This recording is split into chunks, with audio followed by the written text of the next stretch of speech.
Kaj se zgodi, če prepletemo 50 let dolg in zelo uspešen in bogat življenjski opus, odvetniški seveda, z izrazito in zelo svojsko avtorsko pisavo, ki aplaudira tako bralstvo kot strokovna javnost.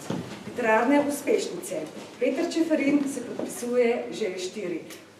Kot bi rekli, če je dobra setev, je tudi bogata žetev. In to zagotovo velja za doktorja Čeferina. Seveda smo v njegovo družbo povabili damo, ki je kaj posebej ne potrebuje predstavljati. Gospa Miša Molk. Predajam mi kar besedo. Izvolite. Hvala lepa.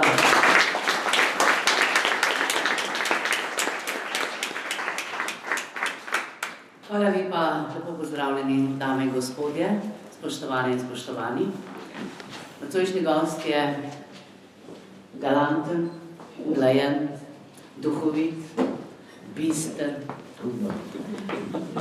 Mislim, da na vsak gramček popazi, jaz ga občudujem. Res. Žal mi je, da si enkrat že šel na randi na slepo, ker drugače bi prišla jaz. Ampak zdaj se že poznava in si ponovno oddan tudi ti, tako da... Ne, nikoli ne veš. No, ampak povej, ti si šel res na randi na slepo? Si se upal? Ne, prvič je tako. Kaj se zdaj? Enkrat moraš začeti, ampak jaz moram nekaj drugega povedati. Pred več kot 30 leti je bilo eno tekmovanje po radiju en kviz in prva nagrada je bila kavica z mišiko. In jaz sem si blazno želel, Pred 50 leti. da zmagam, ampak končno po 30 več letih sem uspel priti do mišike. Se vesela. Zahvaljujoč se Janezu Škrabcu in tej čudoviti ekipi. Tudi jaz sem se želela zahvaliti za vabilo, tukaj sem že bila, prijetno je v tem prostoru in hvaležna sem tudi vam, ki si vzamete čas, čeprav ni konec tedna, da pridete po sledico pogovora in predvsem, kadar je kakšna knjiga izdana in napisana, je to vedno slovenski praznik, jaz pravim. In da bomo vedeli, v kateri knjigi je govora, boš za začetek jo upeljal kar ti sam, z eno tvojo, jaz sem jih malo označila, strahotni naslov je sicer Mrtvec. Ampak moram vam povedati, da je ta knjiga spisana zelo veliko duhovitosti, v lepem, sočnem jeziku, anekdotično, to boš sicer kasneje razložil, koliko si ti sam začinil zgodbe, ampak dajva tole otvoritev. Se ne tudi jaz najdem. A ne? Ampak ostali pa nimaš tole poznam. Ne, to je. Tukaj ti bo Ne, imam povedal. samo eno. Ja, spet smo prehito, izvoli. Torej, Genialen je, vse sem vam rekla. tukaj je predsednik Kočevskega sodišča, dolgoletni, on ve, kaj je nepravdni postopek. V nepravdnem postopku se ugotavlja sila vrsta stvari, zasilna pot ali pa kaj takega, pa tudi en od postopkov je razglasitev odsotnega za mrtvega. Torej, če enega ni 30 let, pa se smatra, da je umrl, ni mogoče dedovati brez tega, da sodišče ugotovi, da je umrl. V tej zgodbi je naslov Mrtvec. Na sodišču poteka postopek za razglasitev pogrešanega za mrtvega. Navzoča sta samo odvetnik predlagatelja in sodnica. Sodnica prične z obravnavo. Navzoči odvetnik v zastopstvu odsotne stranke navede razloge, zakaj je predlog za razglasitev dolgo pogrešane osebe za mrtvo utemeljen. Sodnica pogleda v dokazne listine in obravnavo sklene, ker gre očitno za enostaven postopek. Tedaj se zasliši trkanje na vrata razpravne dvorane. Sodnica. Naprej. V dvorano vstopi starejši, precej zanemarjen možakar. Sodnica. Kaj želite? Možakar. Sem prišel na obravnavo. Sodnica. Ja, pa ne na tole, ker naša stranka je mrtva. Možakar. Jaz sem živ. Sodnica. Kdo ste sploh vi? Možakar. Mrtvec. Šok. Za vse na obravnavi na vzoči in tišina. Sodnica, da kaj ne pa zdaj naredi. Nekaj časa so bili vsi trije tiho.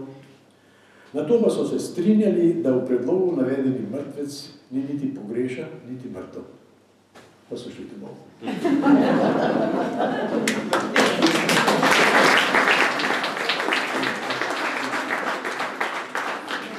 Sto sodniških je četrta knjiga doktorja Petra Čeferina.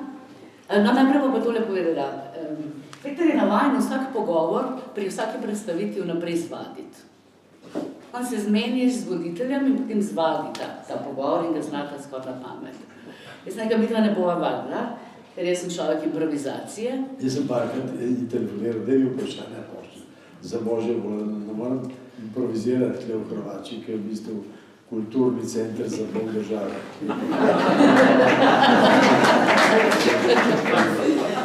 No, pa povej, kako se počutiš zdaj?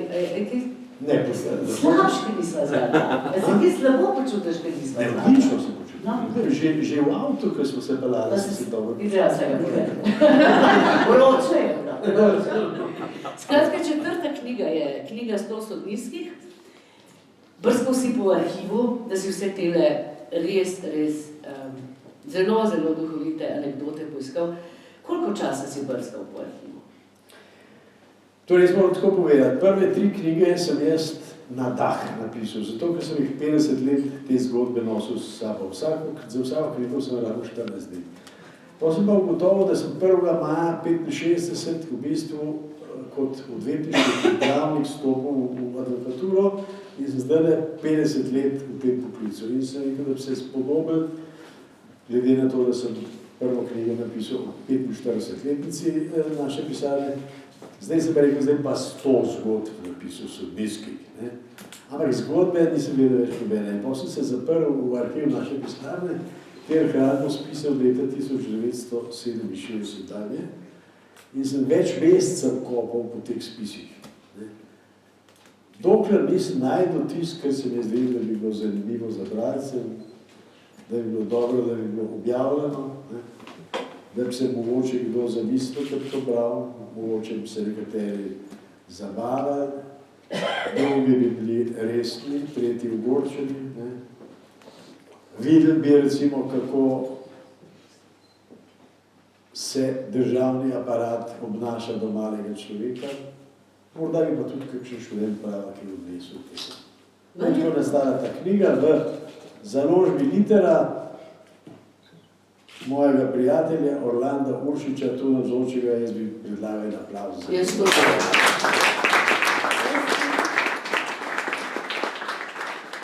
Namreč moram še to povedati, da je to človek, ki je en sam v službi. Zadnji čase mu je prišla pomagati žena. Izdaja pa ta one-man band založba Litera po 25 knjig vsako leto. Ob tem, da država včasih da, kaj včasih pa ne, zmerno pa prevaja.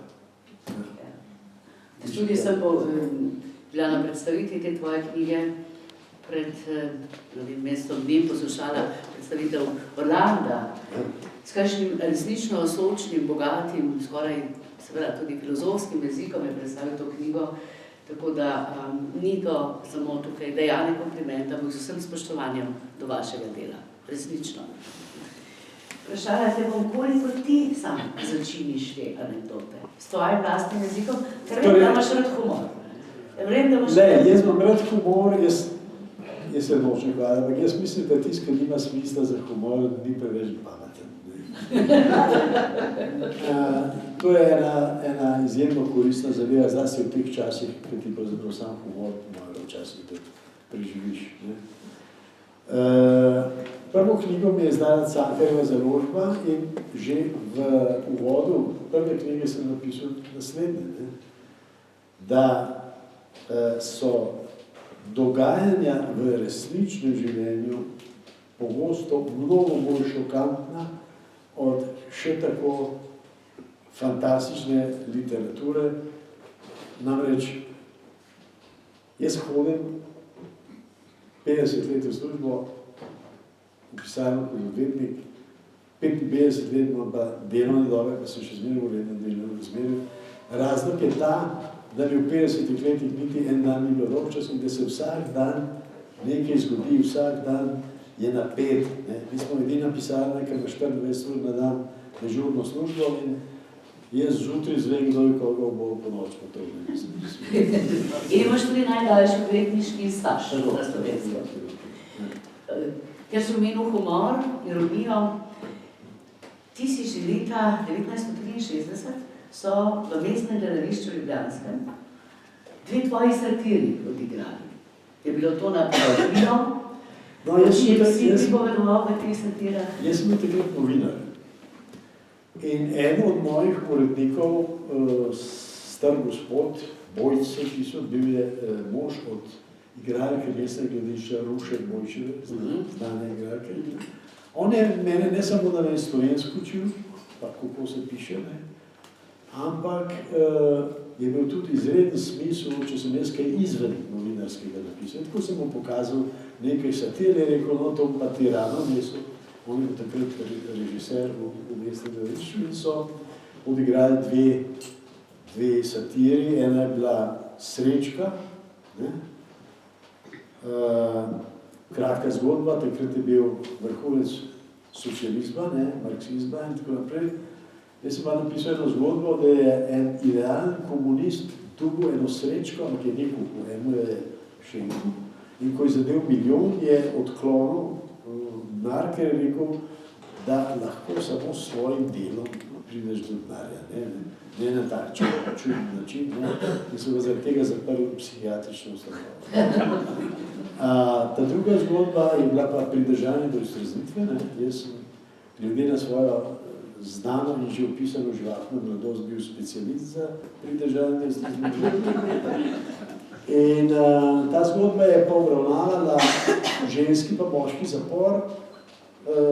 V enem so bile 3 prostitutke, ena iz Kolodvorske, ena iz Nebotičnika, pa ena iz Slona, ne, po kategorijah. Ona iz Slona je imela najlepši tenc motli, iz Kolodvorske je bila pa revna, ne. V sosednji celici so bili pa 3 tovariši, moški, minister, sekretar, pa vratar. Poanta je bila pa v tem, da so bili ti ljudje v sistemu, ki je bil enak za vse, ne, delovski rast, vlade in tako naprej, ne, so bili enaki in enakopravni samo v času pridržanja.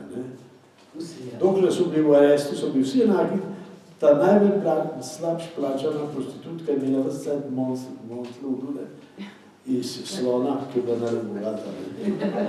Vratar je kadil cigarete od ministra, ker so jih pa ven spustil, ne, je pa vsak se vzel svoj položaj v družbi in konc enakosti. Ti si bil kdaj pridržan, si ga lomil, popival? Ja. Bil sem jezni mladenič, z nobenem se nisem strinjal. Kaj te pa tako kuril, kaj te pa tako izgleda? Veš kaj, delal sem vse tisto, kar ne bi smel in nasprotno od tistega, kar so starši in vsi ostali od mene pričakovali. Avtomatični odpornik. Ja, ampak včeraj me je sem imel intervju na radiju, ne, pa me je novinar vprašal, včasih ste bili jezni mladenič, ne, zdaj niste več, sem rekel, mladenič nisem več, jezni sem pa še zdaj. Zdaj se pa danes jezniš na kakšne reči? Ja, recimo, nazadnje sem se razjezil nad odločitvijo Ustavnega sodišča, ki je dopustilo referendum o popolnoma jasnih zadevah, ki so napisane v Ustavi in tako naprej. Jezim se, ki gledam recimo 3. program, pa vidim, kaj delajo nekateri poslanci, ne, ki zastopajo svoje stranke in strančice in ne tisti, ki so jih izvolili. Ne. Skratka, materijala je ogromno, da se kar naprej jesti. Zakaj mora, recimo, Ustavno sodišče pač krši Ustavo s tem, ko nam... Poglej, 14. člen Ustave je jasen. Pred zakonom so vsi enaki. Vsi imajo enake človekove pravice in temeljne svoboščine, ne glede na vero, raso in druge osebne, kakršnekoli osebne okoliščine. To se pravi, istospolno usmerjeni imajo enake pravice, heterospolno usmerjeni.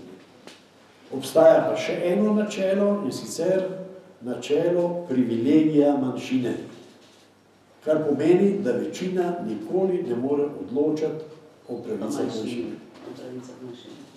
Gre na knjiga. Pa boš šel na referendum? Ja, bom šel za zakon, jasno. To bi moral še kaj povedati, da bi veseli. Le, se bom te takrat. Bil si novinar, o čem si pisal?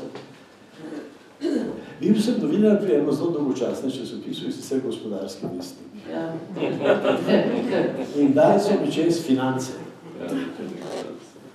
No in potem sem šel enkrat na pogovor, se spomnim, k tajniku Združenja komunalnih bank Slovenije, to je film gospod Simončič. In se rekel, prostite, da so dali finance, ampak jaz nisem ekonomist, jaz sem pravnik. Je rekel, gospod Čeferin, tovariš Čeferin, ne? Od nekdaj so bili pravniki najboljši ekonomisti. No, pa se ti. Potem pa bil novinar, ne, dokler me ni kmetijstvo potegnilo v Grosuplje. To je pa druga zgodba. Ja, mislim, kar hiško si dobil, ne? Kaj? Mislim, tako z lahkoto si prišel do stanovanja. Ne, ne.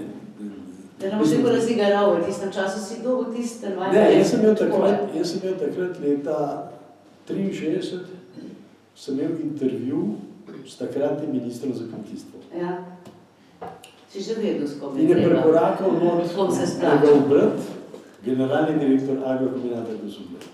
In je rekel, a Stiče Ferin, prekinil na en intervju, Stiče Ferin se je rekel, sem priznal, ne? Je rekel, a si sin od Emila? Sem rekel, sem. Takrat sem pa že vedel, ne, ker moj oče je pa zelo en ugleden pravnik, pa specialist za družno pravo, da on misli, da sem se je že rodil z znanjem za družno pravo. In moj je rekel, a ti šel zdaj Agrokombinat zastopati na sodnijo? Ne je bilo groza, je še komi sem bil na sodnijo, pred tem. Klele imaš ključe od 3-sobnega stanovanja, če greš z mano, boš dobil stanovanje. Moja žena je bila že v porodnišnici, ki še zmeraj niso imela stanovanja, pa sem 2 ključe. No, so korakala na sodnijo izpred Figovca, tam tista stolpica ministrstva za kmetijstvo. In sva korakala, pa zdaj sem rekel, kaj pa jaz pa. Je rekel, ja, en stožik je padel v eno jamo gradbeno, pa si je obe noge zlomil, ne. Se je rekel, pa mi pa prideva do sodnije, to je bilo 15 minut časa za pripravo na obrambo. Jaz niti nisem videl, kam bi se usedel, ampak sem videl, da je tam že en odvetnik sedi se na drugo strano. Sodel pa je sodnik, za katerega so mi že prej povedali, da se mu blazno mudi, ki že dopoldne hodil v tenis igrati. In je rekel, je vsak mu povedal naprej, a bo zgubil, a bo dobil. In je rekel, vi ste zgubili, pred nama tema. To je generalni, zgubila sem. Je rekel, jama je bila gradbena od Agrokombinata, niste jo zavarovali, bo njen odpadel, odgovornost je, ne? To je generalni. Kaj gleda? Ne, rekel, nikakor. Ki nas tož je plezal eni babi po žlebu v spalnico in mu je spodrseli in je dol padel, zaradi tega se je poškodoval. Si rekel, to je sodnik. Tovariš tožnik je plezal v tovarišici v spalnico. Mu je spodrsnil in pa, je rekel, pa se pa vi zgubili. Pa se pa jaz takoj bil v avto, šoferja, in se že iz sodnije peral v Grosuplje. Postal sem direktor pravnega in splošnega sektorja. In minister je telefoniral mojemu odgovornemu uredniku in je rekel, aj pa tebe, če je Frido se vdi, no ne ve, ne vidi več. Da z Grosuplja te je pa še malo dre preljalo v Novo mesto? Ne, trebne. Kaj pa viš, kaj te hočem vprašati? A ja, prosto. Me je preljalo v Novo mesto. Sem mislil pisati. Kaj se Trebnjak delal? A te misliš odvetniški posel? Ja. No, še sem pa mislila na teater, A ja, v teater kot igralec sem jaz postal šele pri 75. Ker me je povabil ravnatelj novomeškega teatra, me je povabil, če bi nastopil v eni drami. Matjaž Berger, če bi nastopil v eni drami, kjer je šlo za vprašanje odločitve. Jaz sem namreč predtem povedal eno zgodbo. Leta 1988 se je začel v Kosovski Mitrovici proces zobrazana Vlasija in 19 rudarjev, ki so stali v rudniku in albanski odvetniki so prosili svet za varstvo človekovih pravic, ki ga je vodil Bavcon, jaz sem bil pa član, če bi njem poslali 4 odvetnike dole. No in jaz sem šel na sejo Ljubljanskega zbora območnega in sem dal v podpis kolegom 2 papirja. Spodaj podpisani na eno hotel sem pripravljen oditi na Kosovo, brezplačno zagovarjati v političnih procesih. Drugo listino pa navzoči smo pripravljeni nadomeščati odsotni kolege. In od 40 ljudi se jih je 13 javilo, da grejo na Kosovo.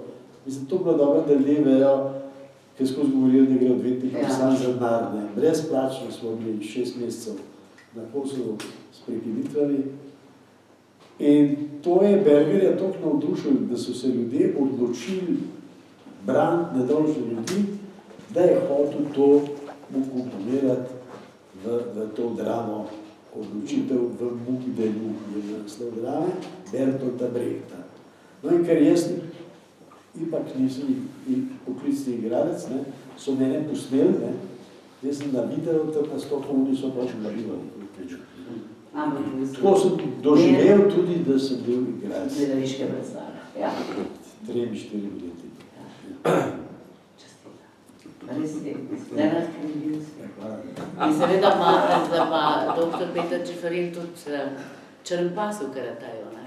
A veste, tako da... Se to zdaj šicaj. Da se ga je zabat. Je samo telo gnalo k temu, ali tudi filozofija karataja, kar pomeni preudarna reakcija. Glej, jaz sem se pred 40 leti začel s karatajem. Učil me je in še vedno trenirala Takashi Tokuhisa, japonski mojster, najvišji dan v Evropi. Karate je krepi telo, pomaga pa tudi pri krepitvi duha. Shotokan šola, ki jo poučuje Takashi, je taka, da moraš ti z maksimalno fizično silo udariti proti nasprotniku, vendar mora biti ta udarc kontroliran. Ti nasprotnika ne smeš poškodovati. Ob dotiku s kožo nasprotnika moraš ustaviti udarc. Zato je to ena sjajna vaja samonadzora, samokontrole in v življenju, zlasti pa na sodnijah, se moraš grozno kontrolirati, da ne udariš do konca. In seveda Peter tudi ločuje, ne? Ja, te dobiš eno kilco gor, že začneš ločvati, no. Tako je, gaston, krompir, posebej. A ja, zdaj le hujšam trenutno. Ja, no, zdaj. Ja. Ne, jaz zastopam stališče starih Ljubljanov, mens sana in corpore sano. Kar pomeni, kako je rekla Mišika, ki je vlada latinci, zdrav duh, zdrav telesu. Jaz sem slišal, da 20-letnik ne bi treniral 2-krat na teden, 70 in 6 pa 7-krat. Zato hodim jaz 3-krat na teden, k spoštovani gospe Solnič Kralec Poljanšek, v fitness, 2-krat na teden imam Takashija, za vikend pa igram golf. In to me ohranja, moji sošolci so že vsi penziji, pa s palca, jaz pa še zmerno brez.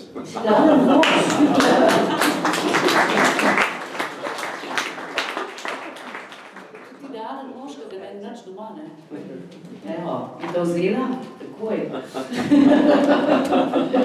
Nisa žalost. So vas bili. Vse si rekel drugič, vzela sem ti verjet, da bo kaj iz tega. Velika žalost, Peter. Ta je lepa. Moje prve pravde so bile kmečke. To je bilo nekaj najlepše. Jaz še danes trdim, da najbolj stranka je kmet. Ker kmet ve, da lahko zmaga, pa lahko zgubi, on je že kot otrok pa pol na peči poslušal te zgodbe, ki so se dogajale. In meni je žal, da ni več tistih pravd. Recimo, preden so prišli traktorji, so bile pravde zaradi napak, zaradi živalskih napak. In preden to preberem, omenim eno, en je prišel k meni in je rekel, kobilo se kupil, čim jo pa zaprežem, v zapravljivčka pa dvigne rep in me celega ponudil. Jaz sem vložil tožbo na razveljavitev pogodbe. In on, prodajalec je rekel, to je nemogoče, to se zmišljuje, da se laže, pa je sodnik pameten, treten, je določil praktičen preizkus. Smo upregi kobilo, vidva sva se gor vsega, kobila dvigla rep in ne oba kobila. Ampak zdaj nam prebrala drugo. Je pa tudi iz tega območja pogovorskega. Naslov je velika žalost. Tožnica Alojzija je v tožbi navedla, da je bila spokojno sestro Terezijo do polovice solastnica ene krave, 50 kg koruze in 27 litrov žganja. Vse to je iz hiše odnesel toženec Frančišek, ki je njun brat. Zato je zahtevala, da je toženec plačal odškodnino v višini ene polovice vrednosti odtujenih stvari. Toženec je v odgovoru na tožbo zapisal, da je kravo prodal, denar pa je porabil za pogrebne stroške v zvezi s pokopom njune sestre Terezije. Koruzo so pojedle podgane, je povedal. 27 litrov žganja pa so popili, ko so vso noč bedeli pri sestrini posmrtnih ostankih.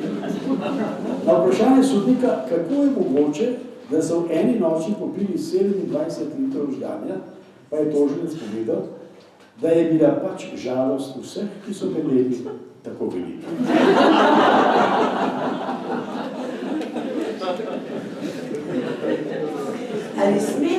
Ali sme veter, kdaj tudi humor in ironija vstopiti v tvoj jezik, ko imaš končni govor, končni zagovor, ali to lahko za sodnika moteče?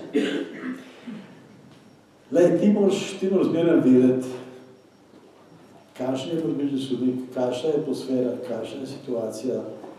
Jaz vedno sem trdil, da poleg strokovnih veščin, poleg poznavanja spisa, poleg poznavanja prava, v končnih govorih, to je zadnji nastop odvetnika, preden sodišče izreče sodbo, ne škodi tudi določen čustveni naboj. Ker sodnik, profesionalc je samo eden, dva sta pa porotnika, ali pa v najtežjih primerih dva sodnika profesionalca, pa trije porotniki.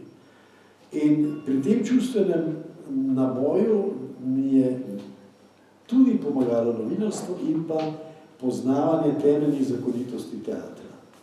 Ker niti en primer ni enak in če je nekdo trpel vso mladost, če so ga pretepali in tako naprej, so njegove reakcije drugačne od tistega, ki je nekoga umoril samo zato, da mu je vzel denar. Skratka, vse končno tudi življenje teatra. Ja. Ni samo na televiziji, ampak tudi. No, pri nas je posebno. Ja. Za odvetnika praviš, da sta dva bistvena pogoja, neodvisnost in zaupanje. Da sta to bistvena pogoja. Ampak če odvetniku stranka recimo zelo zaupa, je lahko potem tudi ob ne takem rezultatu, kot ga je pričakovala, lahko zelo razočarana. Odvetnik to lahko razočara, če je mislil, da bo dolgo 5 let, pa jih je fasal potem 7, je to zaupanje odvetniku lahko žalostna zgodba.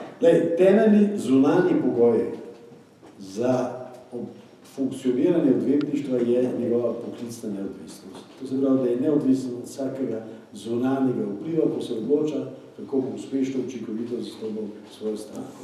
Bistveni notranji pogoj pa je zaupanje med stranko in odvetnikom. Če zaupanja ni, če jaz ugotovim, da mi stranka ne zaupa več, rečem, Dajte poiskati enega, ki mu boste bolj verjeli. Mislim, brez zaupanja ne moš delati.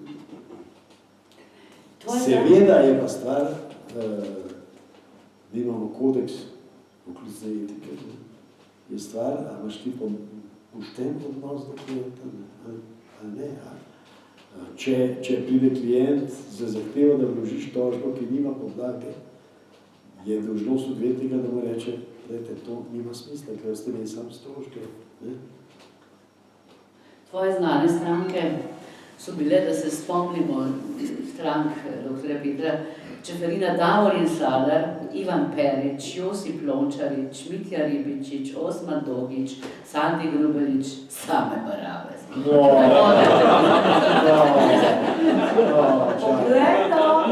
Poglej, s čim skozi postal strane. Ena dva sta da verjela, druga niso odbala. A se sploh, zdaj sem jih omenila, ker so pač te procesi želimo, a se sploh in kdaj se lahko govori o strankah, imenih v javnosti? Torej, eno je nastopanje v medijih, eno je mogoče nastopanje v pisanje v knjigah. Ne? Če začnem pri knjigah, jaz sem pri vseh zgodbah, pri vseh 4 knjigah pazil, da bi bile osebe, ki so nastopale, neprepoznavne v javnosti. Da.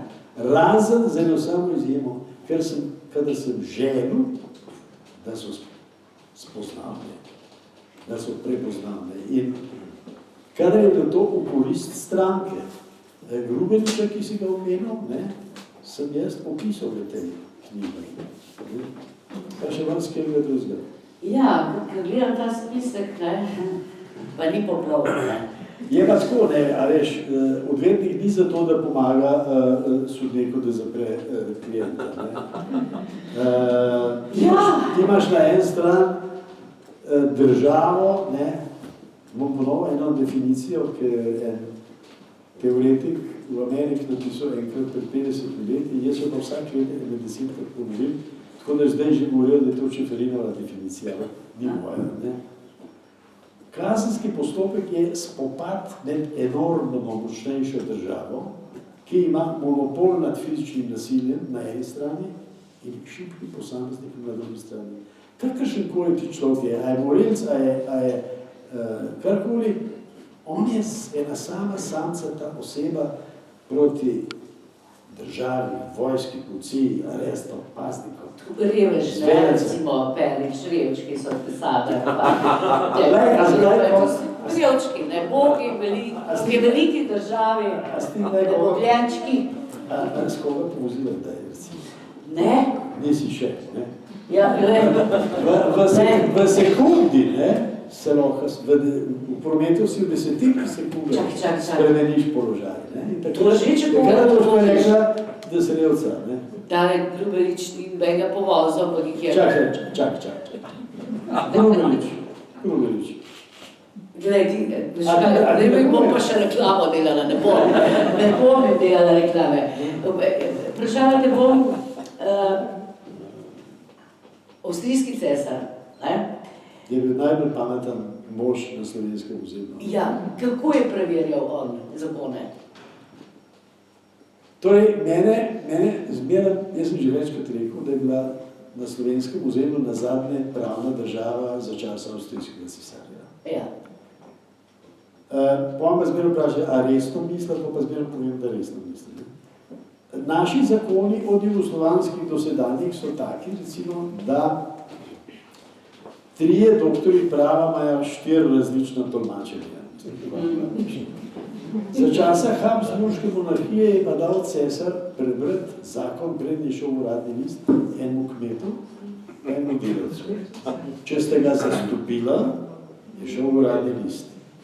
Ker ti ne moreš zahtevati, da ljudje spoštujejo zakone, če jih ben ne razume. Jezik tudi ne. Vse, celidir smo včasih. Neuspešen dokaz bo vam zdaj poiskala. Neuspešen dokaz, kako se ti vse lepo poštima. Ampak ti listki sem vedela. Ja, no, listki so pa njegove, res je, no. Vse je pol na pol prnajo. Torej, te zgodbe je nastal neuspešen dokaz. Zagovarjali smo klienta zaradi ropa. S sostorilcem naj bi tekla za oškodovancem, ga podrla na tla, mu vzela denar in zbežala. Obtoženi se je zagovarjal, da česa takega ni mogel storiti, saj je imel v tistem času tur med moti in zadnjično odvrtino, stvar pa naj bi bila tako huda, da niti hoditi ni mogel, kaj še ne da bi tekel. Dodal je, da se mu tudi večkrat ponavljal. Da bi preverila njegov zagovor, je sodnica priskrbela zdravstveno dokumentacijo in navzoče se je znanila, da iz nje ne izhaja, da bi obdolženi bolekal zaturil. Obtoženi se je razjezil. Senatu je predlagal, da mu dovoli, da lahko pokaže brazgotine, ki jih puščajo tudi. In še preden je senat odločil o tem njegovem dokaznem predlogu, je obdolženec bliskovito spustil hlače in golo zadnjico obrnil proti senatu. To je v prvi primer, da zadnjico sodnemu senatu. Sodišče je obdolženje vseeno spoznalo za krivega ropa in mu izreklo 3-letno zaporno kazen. Kot je zapisano v sodbi, je sicer verjelo obtoženemu, da ima občasno težave s tuli, vendar ni sprejelo, da bi imel take težave tudi v času ropa. Takih zgodb je 100, knjige so tudi tam, ne, da so na voljo. Ja, Orlando bo po moje spustil ceno, če bi kdo hotel kupiti. Jaz bom pa podpisal. Treba je namreč povedati, jaz od teh honorarjev nimam nič, ampak s svojim pisanjem nekako skušam prispevati k temu, da bi založbe ob kruti materi manjših državi preživeli. Ampak, ki so že predposlu, pa denar. Ja, ne. Odvetništvo ni tako slab posel, mislim. Da se je tako spredelan, da dobro živiš, zaston tudi braniš. Da ti tako jaz pomagam iz zadrege. To je, ne veš, da skozi pomagam za zadrego. Ampak, tako nam povedal, če vidim primer hude krivice, recimo mater samohranilko, ki je zginil, pa ne plačuje za otroka, tako bomo zastonj zastopali. So bili primeri, ko smo cele skupine zastopali. Smo zastopali brezplačno, na Kosovo smo hodili vsi brezplačno. Sam hotel nam je SZDL plačala. Neposredno ob nastanku nove države je ostala ena kategorija ljudi, ki niso bili čisto nič krivi, brez vseh pravic. To so bili oficirji bivše jugoslovanske armade, ki niso nobenega napada, ki so 30 let plačevali socialno zavarovanje in enkrat so jim vse te pravice vzeli. Mi smo te ljudi, cirka 100 jih je bilo zastopali, ali za malenkost honorar, ali pa za brezplačno. En je prišel k meni, da se spomnim, je tudi opisal na tej zgodbi, mu niso priznali penzije, kljub tem, da je plačal vse. Njegova krivda je bila samo v tem, da je imel v napačnem času, na napačnem kraju, napačen poklic. In potem sem jaz sodno uveljavljal pravico do pokojnine. In na vseh inštancah je bil njegov zahtevek zavrnjen, potem je on zbolel za rakom in brez ustreznega socialnega varstva umrl. En let po smrti mu je Vrhovno sodišče priznalo pokojnino. Tako da zgodbe v tej knjigi niso samo zabavne. Ne, niso, so tudi trpke in tudi zelo polne turov na nekaterih mestih. Ti si bil gost tudi pri sultanu. Ja, jaz imam recimo sultanatu. Ja, jaz sem naredil eno uslugo sultanovi družini, sicer brunejskemu sultanu. Kakšno pa ne bomo zvedeli? To pa res ne moram povedati. Ampak bila je to velika, da me je povabil na svoj rojstni dan. In tam je bilo zelo lepo, v njegovi palači, je tudi njegov prijatelj Kardžordževič, ki sta skupaj v šolo hodila na letalsko akademijo v Londonu, pa je bila lepa jordanska princesa, pa tako naprej. Sedeli smo na zlatih stolih jedli smo iz zlatih krožnikov. To je bil največ, kar sem jaz v življenju videl, največje bogatstvo. Ampak vedno, ko se spomnim na to bogatstvo, se spomnim tudi največje revščine, ki sem jo videl. Najbolj to, katerega leta? Vse sem vzel sabo eno novinarko, da je pustila, pa so na televiziji kazali. Ampak najbolj pretresljiv prizor sem pa videl v Bombeju oziroma Mumbaju, kjer sem videl, da sta se dva berača, ki bi lahko označil kot živa okostnjaka, tepla za boljše mesto za beračenje v cesti. Na en stran sultan, na en stran to, vmes pa ni nekaj. Ja, ampak ti si se že skoraj rodil kot Graščak, na gradu, tako. Ja, moja mama je igrala tarok na gradu Hmelnik na Dolenjskem. Za denar, ali? Ne vem zakaj. 28. junija 1938. In naenkrat je dobila narejen varat v roke. Najboljše karte v življenju. Tarok. Istočasno tarok. Istočasno pa popadke. Ker sem jaz rinil ven na vso silo. Ne vem zakaj se nekaj podeti. In ker ona videla ti karte, je rekla, da je porod po počaku in je pritiskala trebuhu v mizo, da je zadržala porod, odigrala do konca, zmagala, so dali v kočijo na železniško postajo, v Ljubljano in so se jaz. In evo ga čudež. Torej, malo je manjkal, da bi bil Graščak, ne, jaz nisem. Zdaj imaš te manire, jaz te dojemam tako Graščaka. Absolutno. Hvala. Tvoj stric je bil pa silno zaveden, to moramo priznati. Padel je pri Stalingradu, zgolj zaradi tega, ker je bil res... Ja, moja mati je Koroška Slovenka, torej rojena na avstrijskem Koroškem in njen oče, moj stari oče, je zavedni Slovenc in tudi župan v tistem kraju. In ker je bil zavedni Slovenc, so edinega sina, ki bi moral prevzeti posestvo, to je bila ena ogromna kmetija, so ga poslali na rusko fronto, kjer je padel pri bitki za Stalingrad. No, pa so ga iskali naslednika, ker on je, star oče je bil same hčerke, ta je bil edini sin, posestvo naj bi pa prevzel moški potomec. In ker imam jaz same sestrične in sestre, so se začela pogajanja, da bi oče mene dal v Avstrijo, da bi jaz prevzel enkrat tisto kmetijo. No, ampak, pol nekako so sklenili, da ostanem v Ljubljani. In če ne bi bil advokat, bi bil pač zdaj kmet in bi prepeval Mojce, Mojce, pa te ta zgled. Mi smo bili, rekla sem, zaveden Slovenec je bil stric. Kaj je Slovenec v današnji družbi, ki prav bleščeča vino, lahko ponosen? Pustimo jezik, ki je naša samopitina dina obramba. Čakaj, predvsem je Slovenija najlepša dežela. Ja, jaz sem vprašala o Slovencih.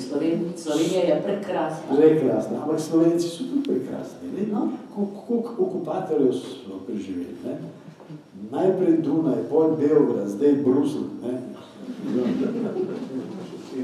Ostali smo živi, ohranili smo jezik, imamo svojo kulturo, pridni smo, Da pa imamo tudi kakšne napake, sem pa tudi Klenot napisal, da se včasih nas je treba spomniti. Ja, ampak država... Recimo tista slovenska, z naslovom tista zgodba. Ta je tipična slovenska. Moja najkrajša zgodba v tej knjigi je ženska pride k odvetniku in takole protestira zaradi počasnosti zapuščinskega postopka. In je rekla, mama je umrla že pred 7 leti. Mi pa še vedno nimamo nič od tega. To je zelo slovensko.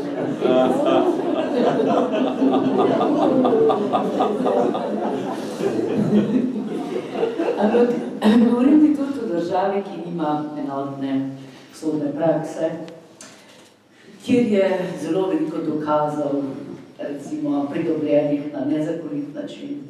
To ni čisto zdrava država, no? Mi smo v času, ko vlada tako zvana ekonomska, gospodarska, moralna in kakšnakoli kriza, smo v enem čudnem obdobju. Ljudje veliko slabše živijo, mnogi so brezposelni in tako naprej.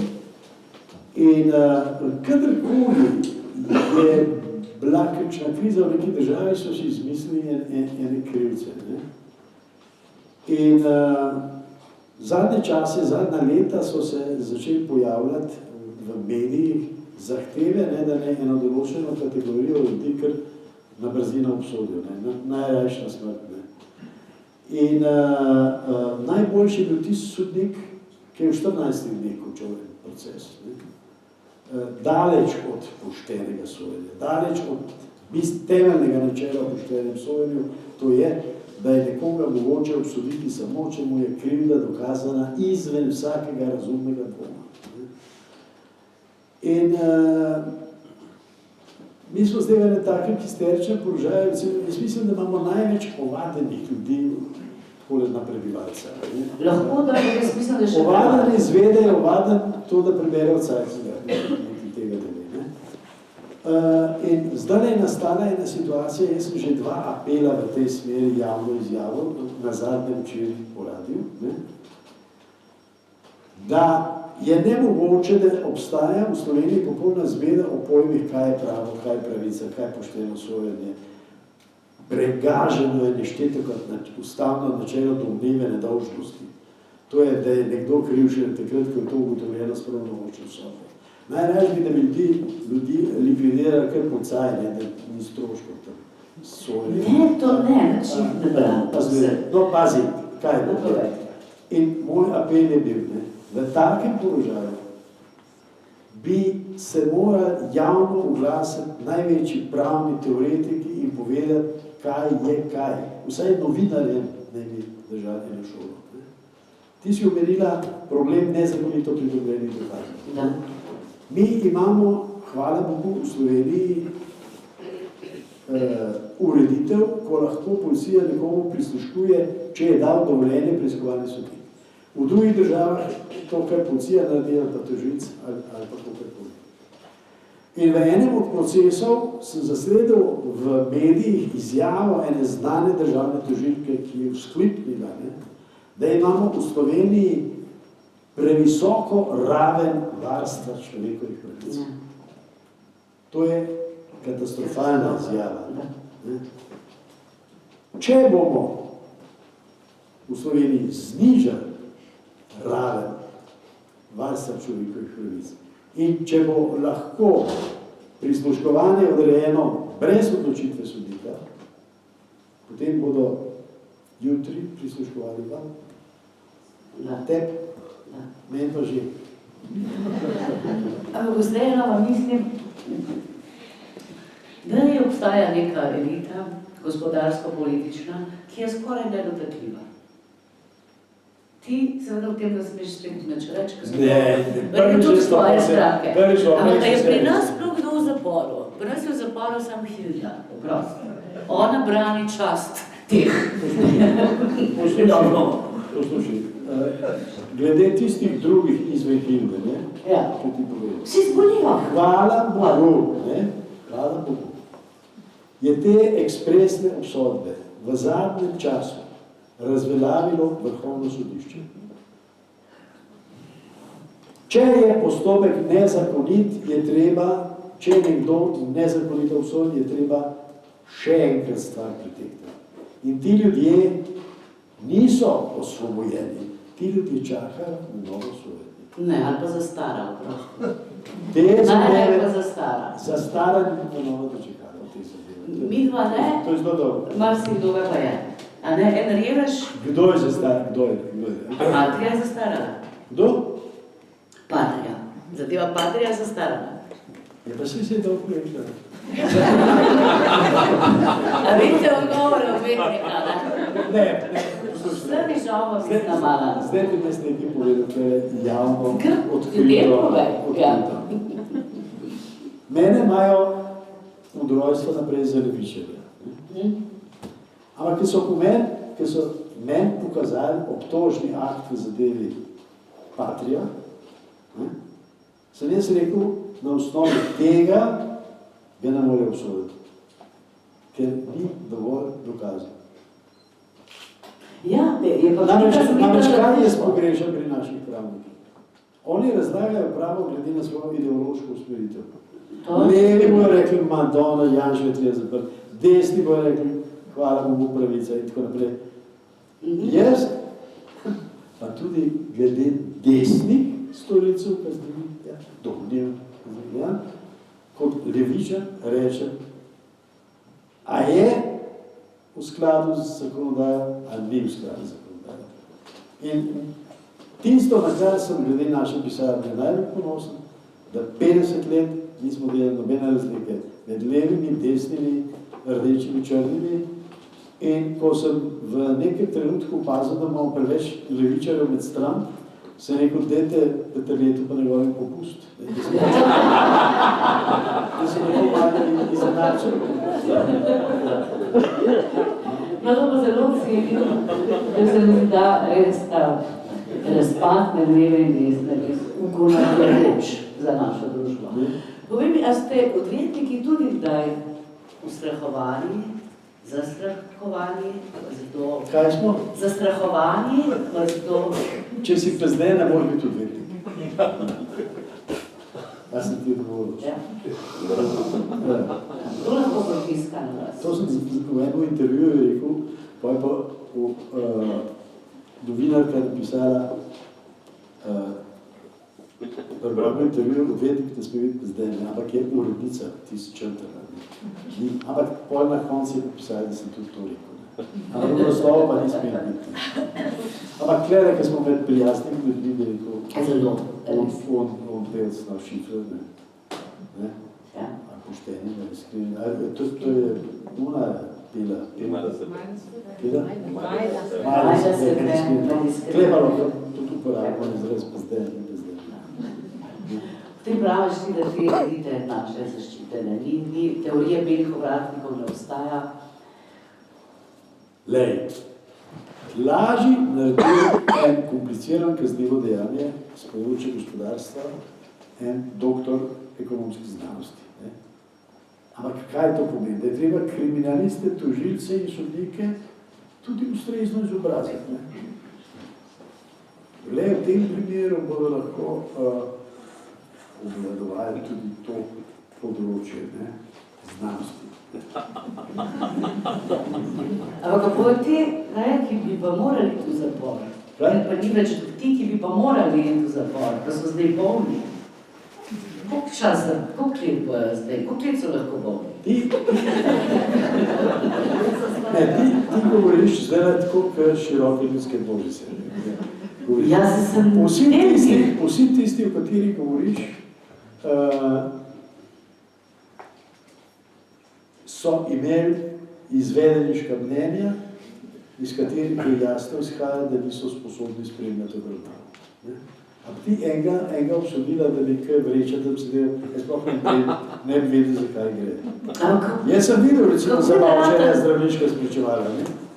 Sem videl. Kako je vrata tako razpolj? Je umrl na poti od bolnice do sodnije. Ampak ti zdaj, ker je veliko razočarani, navijaš z masami klere, ne? Ti si elitna novinarka, urednica, tako rekoč profesorica in me nekaj vpraša, če se sodnije tiče. In treba ti skrbi že v meni tiska. Pa kako je braniš te ljudi vse povrti? Kaj? Kako je braniš te ljudi vse povrti?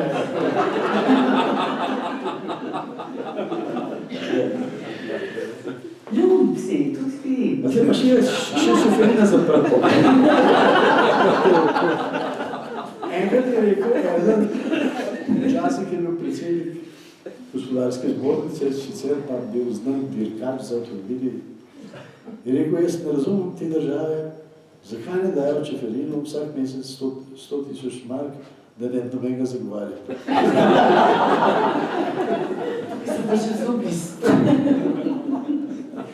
Evo, da stojim. Zakaj so knjiške toge? Čisto kratka. Tega danes objavljena v Delu. A res? Ja. Kdo ti je pa objavil? Delo. Vsaka ena iz te knjige izide v Delu. Vsaka berejo in... Naslov je, zakaj so knjiške toge. To je bila ena luštna sodnica v Super, ne? Še zdaj je živa. Zgodba se pa tako glasi, zakaj so knjiške toge? Vso moč ni zatisnil očesa. Obdolženec. Vedel je, da ga čaka zapor. Ko je naslednje jutro stopil v sodno dvorano, se je raztresel. Ko pa je zagledal sodnico, je bil popolnoma zmeden. Na njeni majici je namreč pisalo I love you.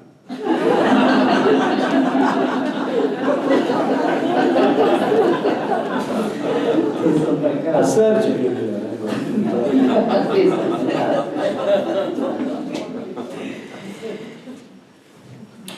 No, še kjer ma se ne smeš biti resen s tako, ker takoj pa dosekaš nazaj.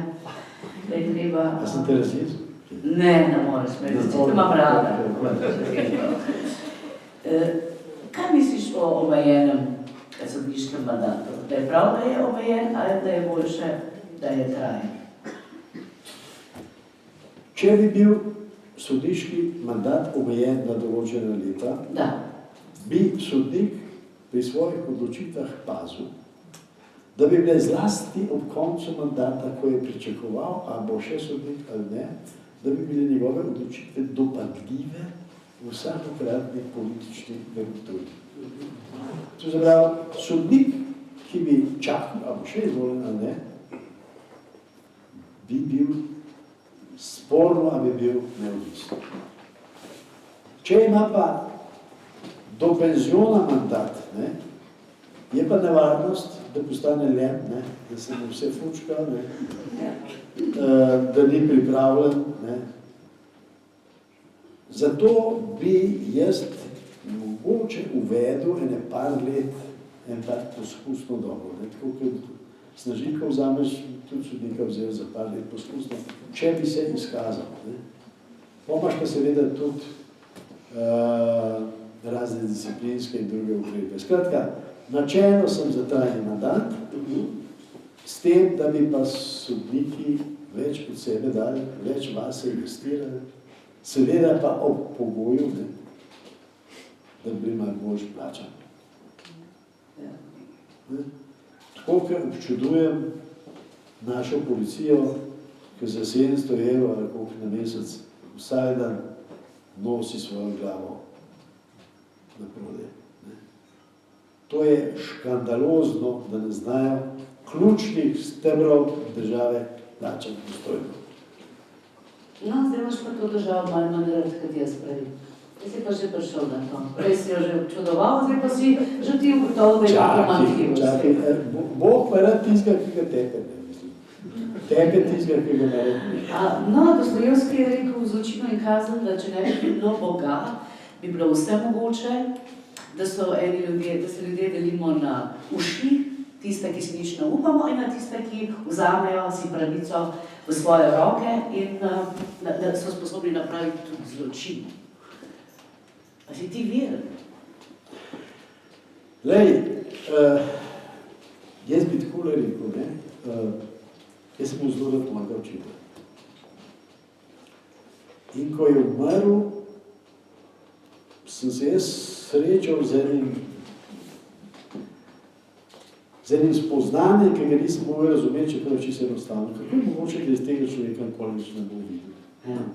Vsa nas vas je telefonirala. In potem sem gotovo, da je človeško življenje pravzaprav ena sama sekunda. Da smo hudičevo omiljivi. In ob takem položaju, če je človek v vesolju ne navadi nič, ne, potem, ne vem, ampak dopuščam, da je nekaj nad nami. Ne, a je to Allah, Kristus, Buda, kakoli, ampak nekaj Je, skratka, jaz bi rekel, da sem agnostik. Ne? Agnostik.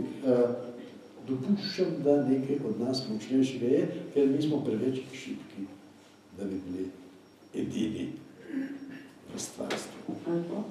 Ja? Imaš pa že skoraj urejeno in pripravljeno peto knjigo? To pa Ja, peta knjiga bo pa v bistvu moje življenjsko delo. No? To je pa naslov knjige bo Odvetništvo na Slovenskem s podnaslovom Od Habsburške monarhije do neodvisne države. Koliko let pa to ustvarjaš? Jaz sem namreč imel to srečo, da sem, ko sem delal doktorat,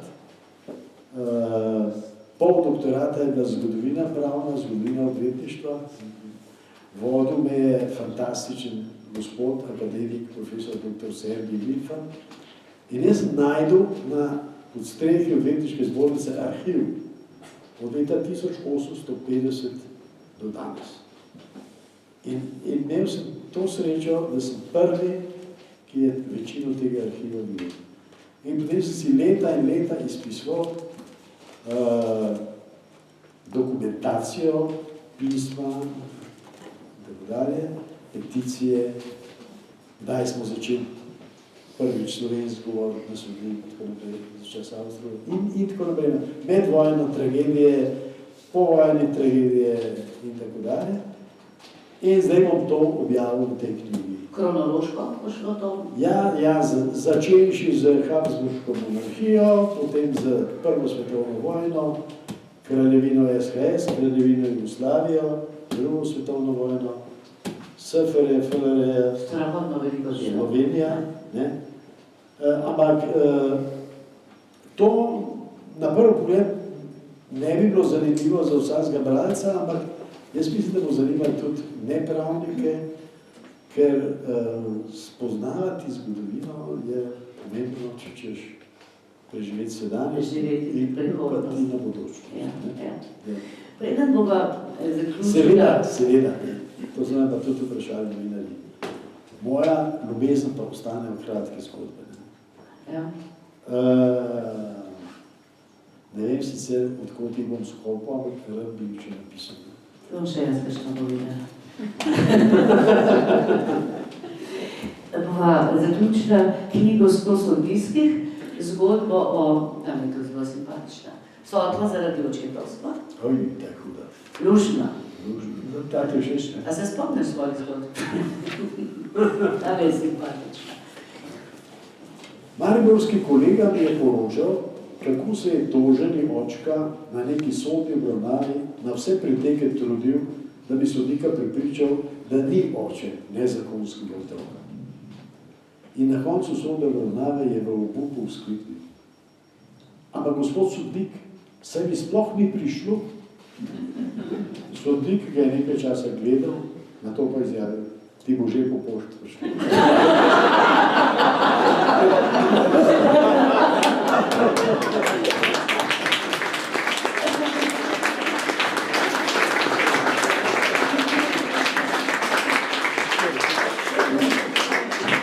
Vidite, zato je ga pač to ukrat, ne?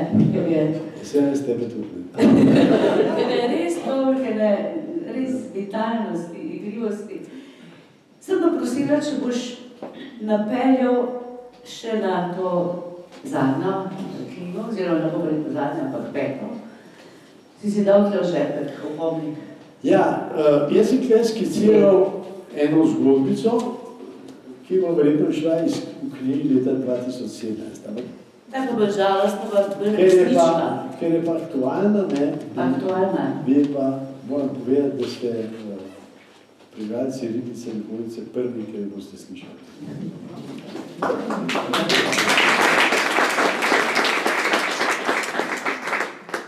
Bil je brez dela, lačen in neskončno obupan. Pa je slišal za neko daljno deželo, da so tam prijazni do nesrečnikov. Pa se je odpravil čez morje. Pa so ga spustili čez prvo državo, pa čez drugo, pa čez tretjo, pa čez četrto. Vse to brez potnega lista. Potoval je 1 leto. Med potjo so ga poniževali in tepli. Za pot je porabil vse svoje prihranke. Ko je končno prišel do cilja, so ga vrnili domov. Ker je bil brez dela, lačen in neskončno obupan. Ker je bil ekonomski emigrant.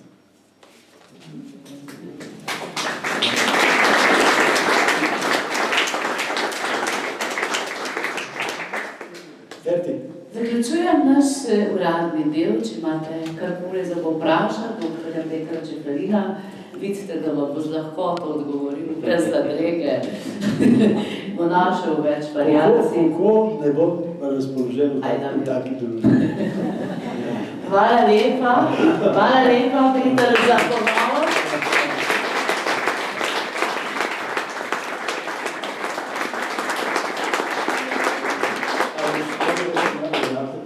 Prosim? Boš spomnila še Na Orlanda? Na Orlando. Da, Orlando je tam in bo, ne, se sva rekli, da bo vzal popust, če bo kdo želel kupiti knjigo. Jaz se zahvaljujem povabilu, da sem lahko z vami tukaj na tej domačiji, tako da prisrčna hvala, ker ste me povabili, da sem spoznala Petra, ki sva bila poprej zgolj na videz tega znanca, srečujeva se v gledališču, ljubiva se dolgo, vidiva pa malo, zato se tudi tako ljubiva.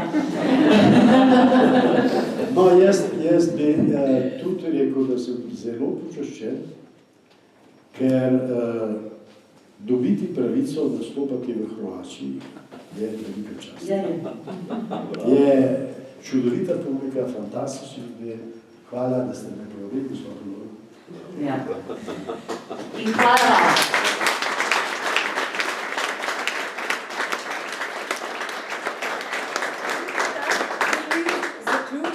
Lepo zgodbo in lepim posvetilom, tako da če ste se vidva tako dobro počutila naši družbi, kot smo se mi v vaši, torej popoldan večer. Za lep spomin kotičke, ki je za vaju pripravila, rekla, skuhala, spekla teta Franska. Vam hvala za pozornost, gosta bosta med nami na tistem družabnem delu, pa nam naklonite samo tiste 2 minuti, da pripravimo prostor. Najlepša hvala. Hvala.